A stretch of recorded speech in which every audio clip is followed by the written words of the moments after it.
few years ago I'd made up this tool to hold, I think, the crank on a Mazda Miata, so you get the crank bolt out. So I just went and found it, drilled a couple holes, really only need one, and no, I didn't hold it against the crank belt, just kind of held it up, took the bolts out, hooked up a large crescent wrench, tightened it down, and a couple blows with a dead blow, popped right off.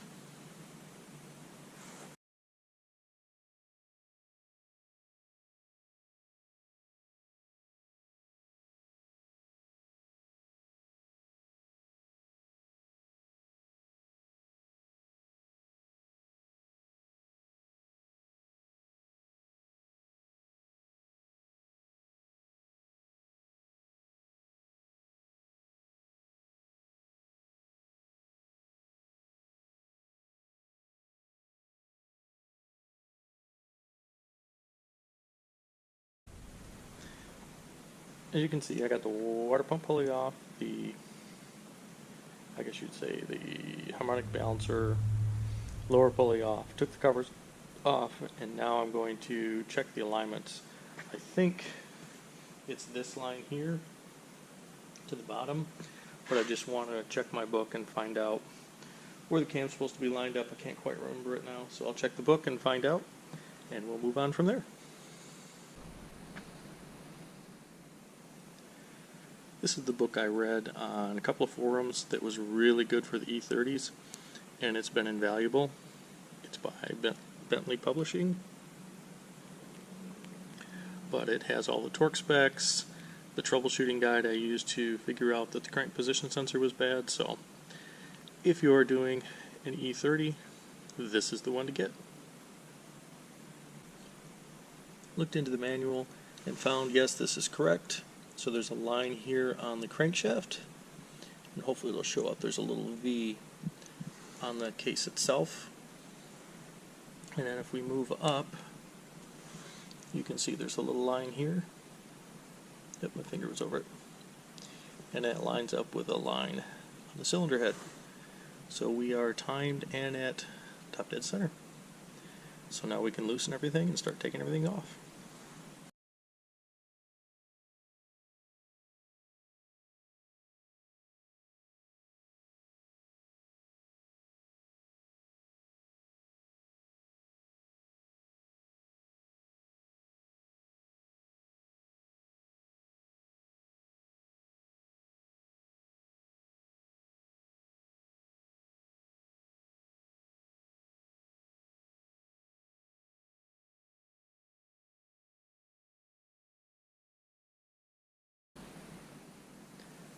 So as you can see, I got everything cleaned up and just use a gasket scraper to scrape up all the gunk and junk and get a lot of, there was RTV on it. I don't know if they put a gasket back on it or not. I haven't checked the old water pump. But then I went back with a razor blade, got the last remnants of the silicone off. So now I'm going to hit it with some brake clean and a rag, clean up surface really good, and put the new water pump on.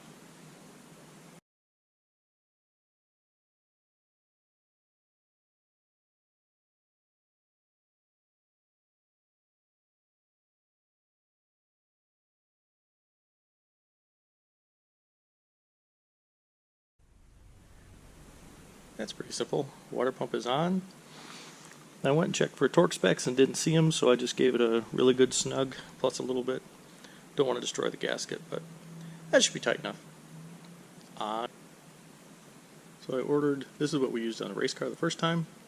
Comes as a kit, so it's a Gates RPM Racing Performance Muscle timing belt set. Comes with the water pump and a brand new ENA tensioner. So we'll get those unboxed and put them on. So I was just reviewing putting the tensioner on, the reassembly process, and when this bolts on, you can see there's a little hole with a tab and a hole with a tab on the water pump. There's supposed to be a rod with a spring in there to hold the tension. Well, somebody must have lost that when they did the belt on this last time. So I guess we're going to have to rob it off from the old motor, and then I'll order a new one.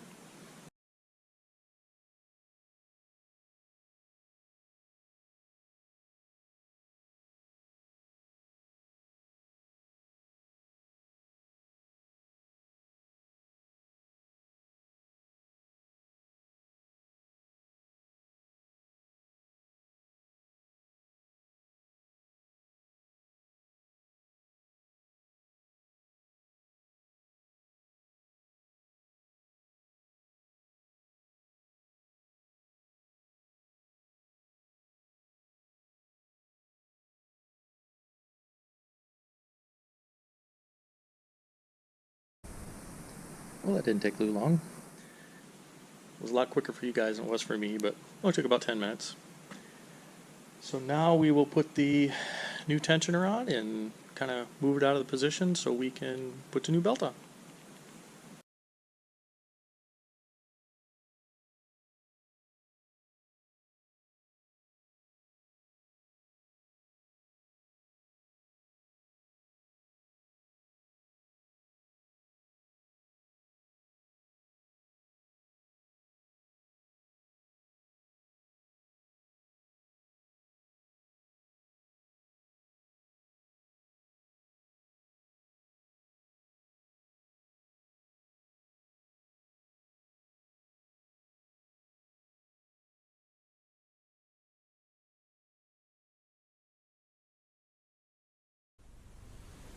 Well, that was a bit of a struggle. So I finally figured it out. Remembered that we should not try to put it on the tensioner, so just took it off the tensioner, put it on the belt, and then I found a bunch of gook hard pieces sitting on the sprocket for the crankshaft. So got those out, that's what I was picking out. So now I'm going to rotate it at least 360 degrees, if not more, and just to make sure we're not hitting anything, and then I can recheck the timing.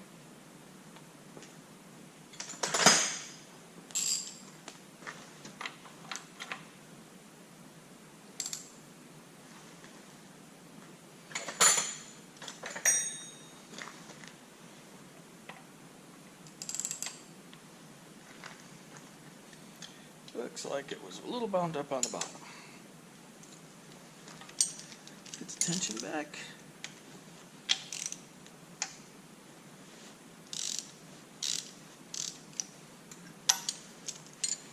I get some more tension.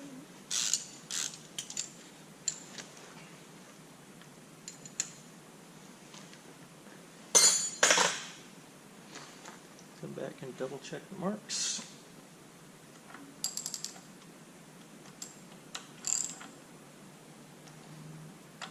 Marks still line up.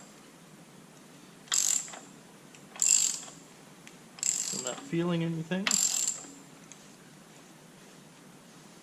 There's one revolution. Not hitting any valves. Got lots of dirty fingerprints. Should clean my hands better.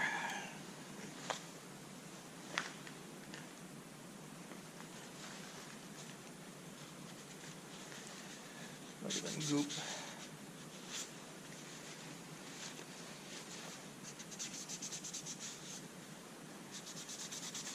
I don't want to use any brake cleaner or anything on it because I don't want to degrade the belt, but got grease all over the belt. I think it's designed to handle that.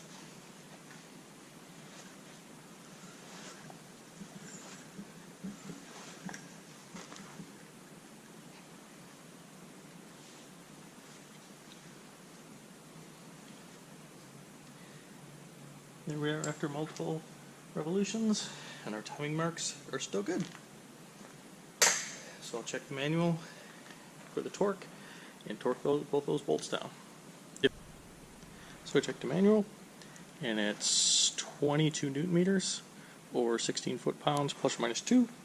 So we got the torque wrench out. What I'm going to do is back this up, see if we can get a little bit more tension. Oop, wrong way. How about going the right way?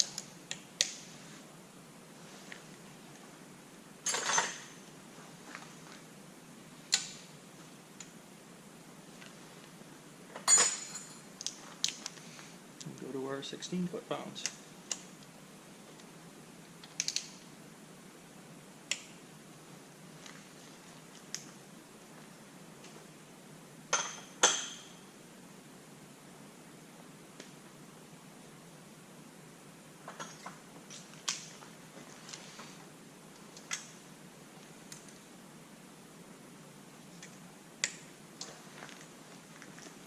And there we go.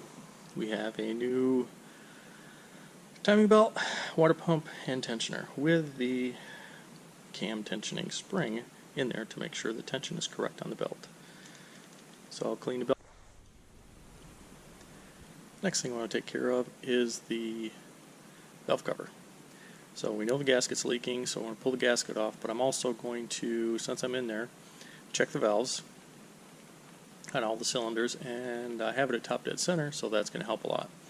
So it'll just make things a lot easier, combine them all together. So let's go ahead and get started.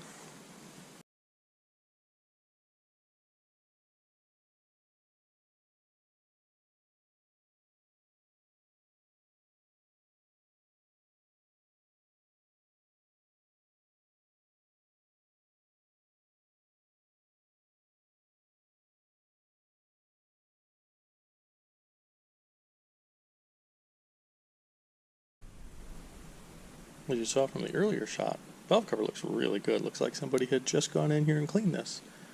But I think it was still leaking because you can see oil all in through here. Another thing everybody says to check is the rocker arms, because they said that they're prone to crack and break.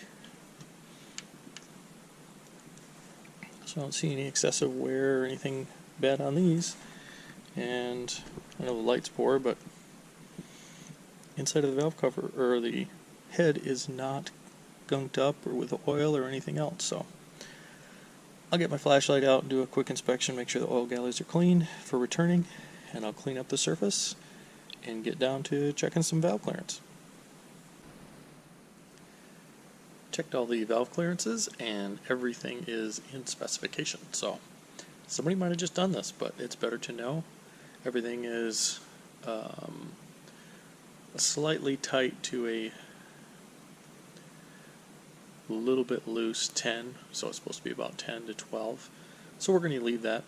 So I went ahead and cleaned up the valve cover surface, and I am going to put the new one on and torque it down.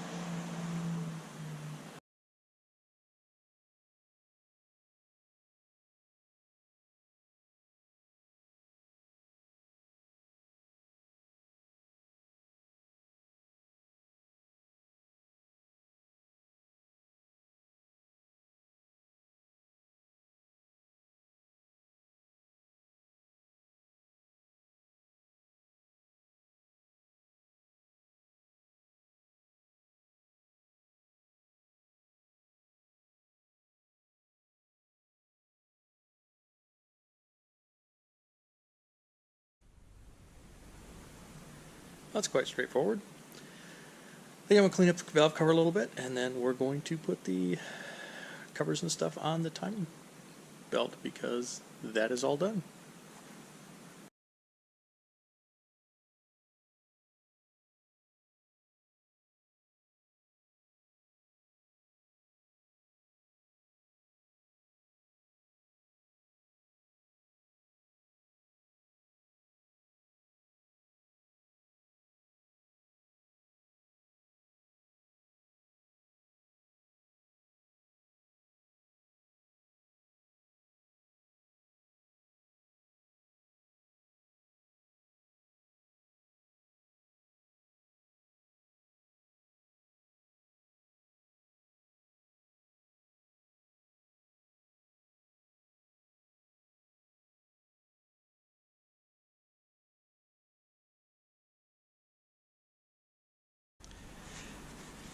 Now it's time to move to the last phase of the upgrades, which is the windage tray in the oil pan.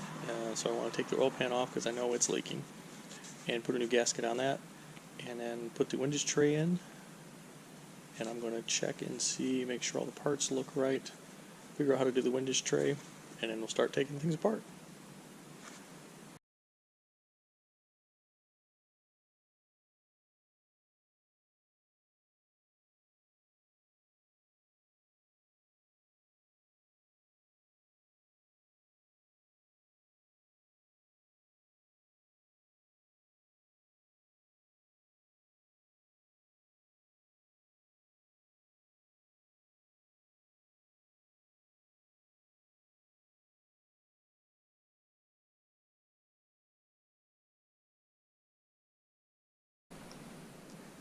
So I pulled out the windage tray. Very nice looking piece. It's all steel, probably 1/8 inch thick. But something I didn't think about when I first looked at it was that this bolts right to the oil pan. Some of the windage trays I've seen in LS Motors and that, they have extra bolts, of course it comes from the factory, that bolt in at the main caps. So I had only ordered one oil pan gasket. So I checked all my local parts stores, and none of them have them in stock, of course, but I did find somebody that said that they could have it for me tomorrow morning. So I ordered 2, just in case. Well, nothing 5 gallons of diesel fuel won't fix, so I just got my parts washer together on a temporary stand and went through and cleaned the best I could. All the oil and gunk off from the outside and the inside, so we'll let it set overnight, and we'll hit it with some brake clean. Let it set for an hour or so to get everything dried out, and by then the second oil pan gasket should be here. And I also found out that we will have all the O-rings for the oil lines in the oil filter housing. So tomorrow will be a good day. Show you more then.